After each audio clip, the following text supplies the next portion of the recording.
To start, we will take our pizza dough, just cut it into 2 pieces. Now from this, we will cut little slices, pull it apart, make a little piece like this, cover it nicely with all the dough, making sure the ball is nicely covered.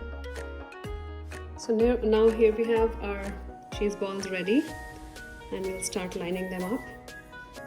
Once we're done putting all this together, I will add jalapeno to the last row.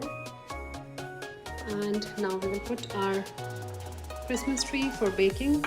I have preheated the oven at 450 degrees Fahrenheit, and these will go in there for about 10 to 12 minutes. For the garnish, here I have melted butter, about 1.5 tablespoons. To this I'm adding fresh parsley, 2 tablespoons of parmesan, a little bit of salt, red chili flakes. Mix it nicely. Here we are, ready with our Christmas tree. Now we will brush the parsley and butter mix.